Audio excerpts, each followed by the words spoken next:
What is going on, everybody? Happy Sunday. And Anand's here. We are going to go through this week's distribution update for Pokemon, Magic, and a bunch of other indies. So it's been a pretty eventful week. So let's get started here. So first one, Godzilla. The second Godzilla game comes out this Friday. It shipped this past week. I bought like 100 and something boxes because the first set sold reasonably okay, and we had some demand for it. I don't know what to think about this. If any of you guys carry the game or have interest in the game, let me know what you're seeing with your store or outside of your store. I'm really curious. Moving on, the shit show of the week, if you guys haven't heard, is Gundam. So, GDO2, which is the second Gundam set, has been allocated across most distributors. And the running joke that one of my distributors, it's not my OP distributor, was they had more OP stores who run events who got one starter display of STO6, I think is the one that came out, and one booster box to run events than they've ever seen. So what distribution has got for GDO2, which is the second main booster display set, is about a third of what they got for New Type Rising, which is the first set. I don't know what this is going to look like, but it's absolute mayhem because the stores that run events don't have enough. We've been running a few events as we've been able to get product, and we got 15% of what we got for the first set. So I don't know what Bandai's going to do.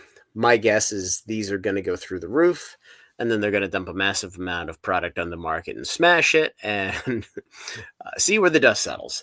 So if you are intent on opening the second Gundam set, God be with you, because it's going to be unbelievably expensive if you can even find it. So moving on, Riftbound. So I personally have completely underestimated the demand for this set. We ran our sale. We had about 300 boxes across distribution, which was amazingly good. We sold everything in about 5 minutes, and I had it priced a little bit below market, but not egregiously, because quite honestly, we wanted to hold on to a bunch to run events, which we did, but yeah, we blew through it extremely fast. Now, my concern with UVS is Riftbound to me, and again, I reserve the right to change my opinion. At this point in time, it feels a lot like first chapter for Locana, where we knew that there was going to be a lot of it printed. It's just early on, there was so much demand that everything bottlenecked and the price of the boxes went up. Now, UVS is kind of more trustworthy than Ravensburger, but we're really splitting hairs there. So we'll see. The second set orders aren't due until December. My guess is they're gonna expedite that the release date on that. So we'll see what happens. It's gonna be interesting. But I think I mentioned last week, it does look, and I've heard conflicting information from different distributors, like the first wave, which is Origins, is going to come in 2 waves. Looks like looks like the bulk of it, let's call it 2/3, is coming at release date, and the remaining third is supposed to come around December 1st. I haven't heard confirmation. That's just what some of my reps have heard is going to happen. So they're not quite sure. I did have one distributor that allocated in 2 waves. So it's kind of all over the place with this. Sorcery, I'm just going to touch on this very quickly. So Gothic booster boxes. For those of you who are scared to death about them overprinting, I've done a video on this, and I've said my piece where the one set a year doesn't work. They just have to print way too much product to get it to where it needs to get to. There is a little bit of organized play, but not much left. But by my best guess in talking to folks, there's about 35 or 40,000 boxes coming to U.S. distribution. Now, that doesn't count Team Covenant, so it doesn't look like there's going to be a massive dump of product at release like there was with Arthurian Legends.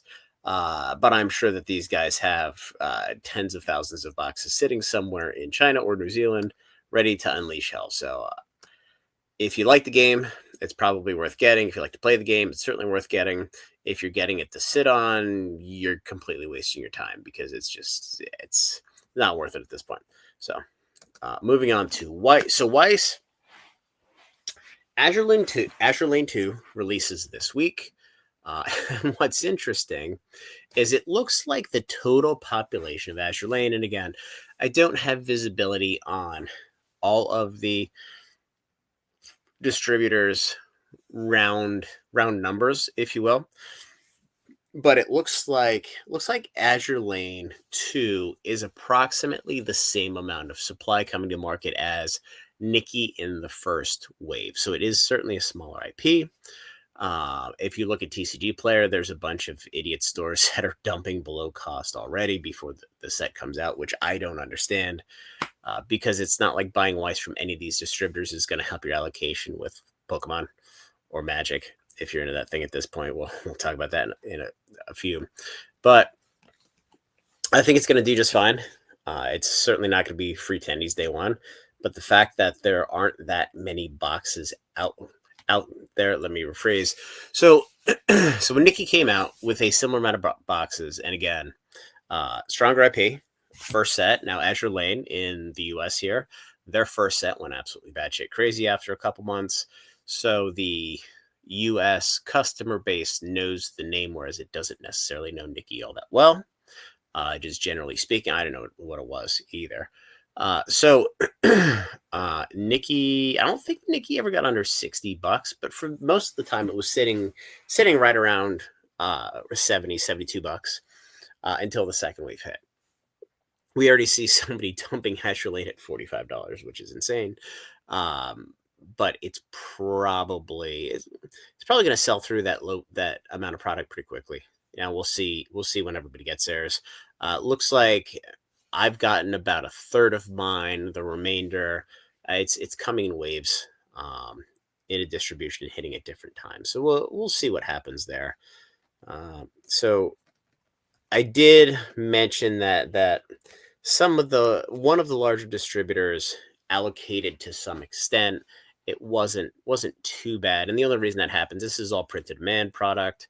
But if some bigger stores don't order on time after the window closes, they end up getting allocated product that somebody who followed the rules gets. It is what it is. So other than that, I'm guessing Azure Lane Volume 2 does not have a second / first edition reprint like Nikki did. It's probably going to be a second edition silver stamp. So moving on, and this is where it's going to get fun. Let's talk Pokemon first, because I want to end on Magic because it is a little bit of a bloodbath. Pokemon, not a whole lot to look at right now. The Mega Latias EX boxes shipped last week, or late the week before. Salamence and Reshiram are shipping this week. We've already gotten all of those. I thought the Mega Gengar decks were pushed back to this date too, but I guess they were pushed back further. I guess they were pushed with the Trainer's Toolkit. So it looks like most of the ancillary stuff is now pushed. Somebody asked me if I heard a rumor about the Mega Charizard UPC being delayed. I have not. In fact, I did talk to two of my reps late last week, and they both confirmed that it's coming out on the 14th of November with everything else as of right now. So I don't think there's anything coming out there. And I saw today the Trainer Toolkit is actually coming with a bunch of exclusive promos. Now, they're not white hot on fire promos, but they are unique to the Trainer Toolkit. It's a couple uncommon promos, but they're playable cards that you're getting for your deck, which is kind of cool. I don't pay that much attention to the actual gameplay itself, but it's always nice to have unique cards in the set. And then the only other item of note, we have gotten a bunch of product to distribution. So we got Paldean Fate sticker collections about 4 to 6 weeks ago. Those have all come through. You guys should all be aware that we got Twilight ETBs, we got Surging Sparks ETBs. Those are all through the system and flushed. But in the last 2 weeks, we've gotten Paldean Fates booster bundle displays. They've come through every distributor at this point, except for one, well, I should say two, who haven't pushed them out. And then just this past week, Distribution received Prismatic Evolutions booster bundles. That is the 25 booster bundle cardboard case, not the fancy European display. So there's more of those coming out. Looks like the biggest allocation I got was like 3 or 4 cases per distributor. So there's not a whole. There's a lot of it, but it's not like people are getting like 20, 30 cases of it. So other than that, I haven't heard much else. I know there have been rumblings of 151. We're due for a 151 reprint here going into year end. I'm actually surprised we got Paladin Fates as early as we did, which is great. You know, it's a good thing to sock away. And then really nothing else. The Phantasmal Flame set comes out 11/14. I think I've mentioned this multiple times. My allocations across the board are almost identical to what they were to Mega 1. You know, a handful of booster boxes, ETBs, and booster bundles higher. Nothing crazy there. The Mega Charizard UPC, there is some healthy supply out there, but it's going to get eaten up so fast. So the gold Mega Charizard in the Japanese set and the SIR in the Japanese set are selling for like $700 US. This is weeks after they've come out. So the English version of the cards are probably going to be somewhere between $700 and what we saw with the Prismatic Evolutions Umbreon early on, which I think was like $1,600, $1,500. And then the Mega Charizard promo from the UPC is probably going to be like $100 card out the gate. I mean, I'd be shocked if we didn't see PSA 10s selling at like $700, $800, which is absolutely insane. So that's going to have some inflated value there as well. And it's going to be what it's going to be. So that's it for Pokemon. Let's touch on Magic very, very. Oops. I mean, click on Neopets. I don't even know what Neopets is. Let's see.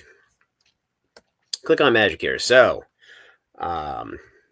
Spider-Man's still a little bit of a mess. I am a fan of the product at this price point.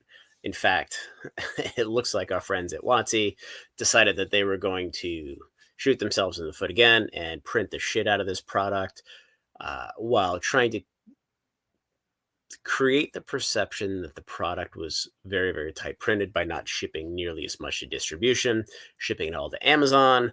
But when the clock struck 12 and everybody on Amazon canceled their orders because the collector boxes didn't have serialized cards, and all of a sudden it wasn't Final Fantasy, they were forced to dump all of their collector boxes on distribution because it was the end of the quarter. And when they give it to Amazon, it's consignment. It's not revenue. When they sell it to distribution, they can book the revenue. So it's going to be super interesting. I think it's this Thursday where the earnings come out. To see how they cover up and talk around that, because I'm guessing they're probably going to have a fairly sizable inventory build. Avatar, same thing. The prices of this have come way down. I'm actually really excited for the Jumpstart product. This Jumpstart is effectively the same slot as the Foundation's Jumpstart from last year, which was an absolutely phenomenal product. But I did see on Amazon today they're already dumping the play boosters at $170. Which when distribution price is $125 for most of it, there's not a whole lot of money to be made. Now, the good news is the allocations are so tight on these, they're going to be choking on play boxes forever, but it's their own fault because they continue to do dumb shit.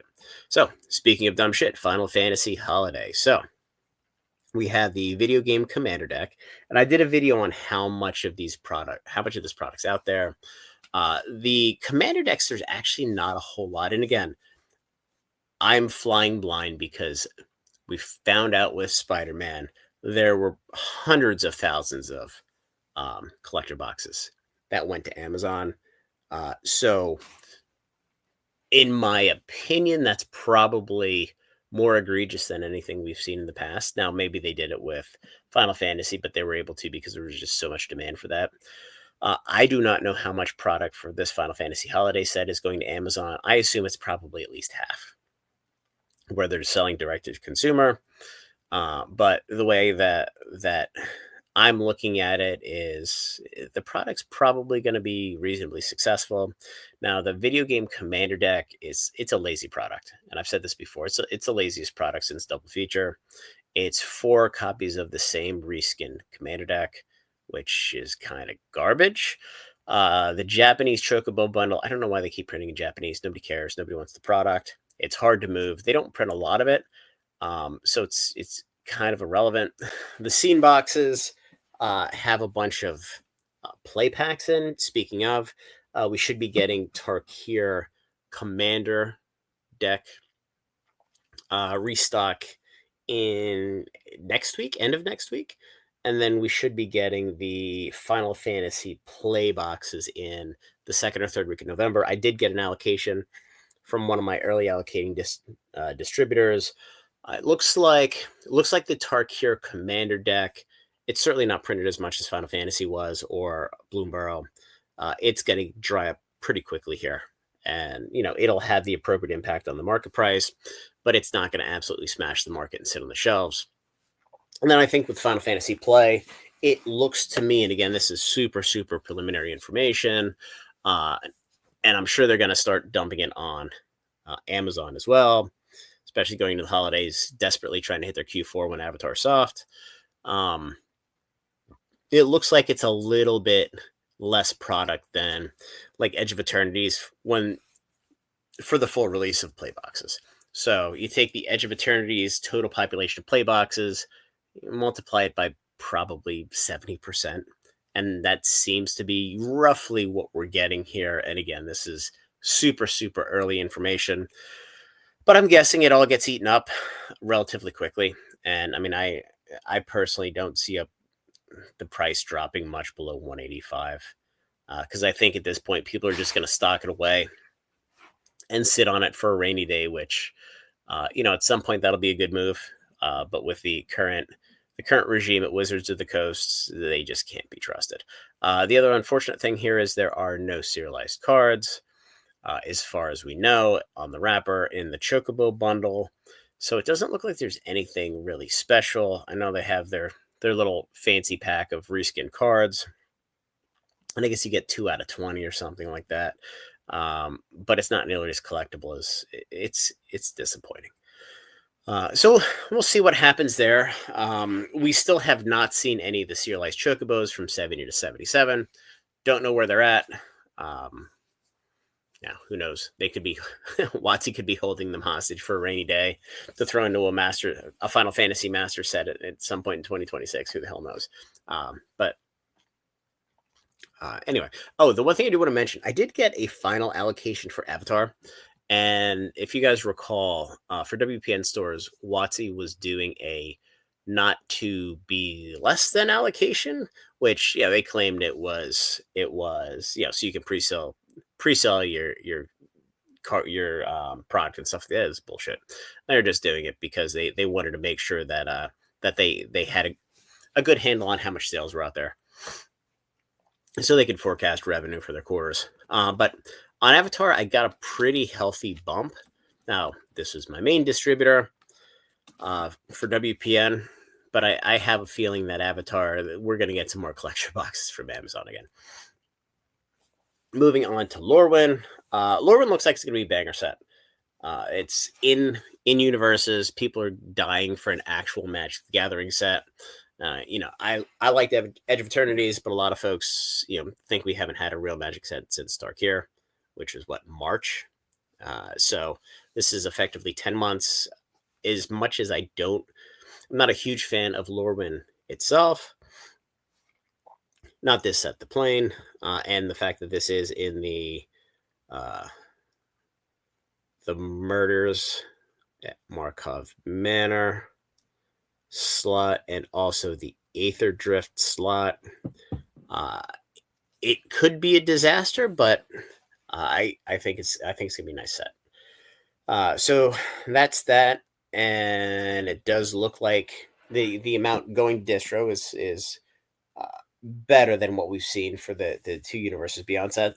And that brings me to the absolute disaster train wreck in my view. they came out and they announced that Teenage Mutant Ninja Turtles was going to be the March Universes Beyond set. Now, here's the problem. The problem is it is a tiny, tiny ass set. And one of the impacts of that is there is only one commander deck. And in my opinion, there's only one commander deck because there aren't enough cards in the set to make multiple commander decks.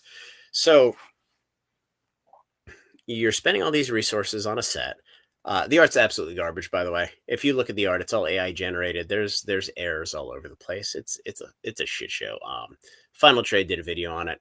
If you follow him, he has some pretty good content, and it just talks about how all of the AI art is messed up, and like the windows on the buildings aren't symmetrical, and yeah, one of the turtles has two right hands in the pictures, and it's just an absolute disaster of epic proportions, which I would not expect anything else from our friends at Wizards of the Coast. So it's going to be interesting going into next year. You have Strixhaven coming in June, April. I don't know, one of those Q2 sets. I didn't like the first Strixhaven set. I thought it was kind of diluted because they had the whatever it is, the special card in each set, which just diluted, or in each pack, which diluted the shit out of it. So we'll see. We'll see. I think it's going to be a long winter for Magic here. But hey, people are still going to play. People are still going to go from there, or they're still going to buy the cards. I just have a feeling that Hasbro is going to have a really rough go for the next couple quarters, and hopefully this is the final nail in the coffin for their idiotic management team. And quite honestly, hopefully the stock price gets hammered to the point where somebody with a brain, private equity, which is, there aren't a whole lot of brains in private equity. There's just a lot of legacy money and kids who inherited that money running it. But hopefully somebody with a brain ends up taking it out and fixing it. I'm sure, the saying, the devil you know is better than the devil you don't. So who knows? But anyway, guys, that's all I have for this week. Like the video, subscribe to the channel, join the Discord, and we'll talk soon.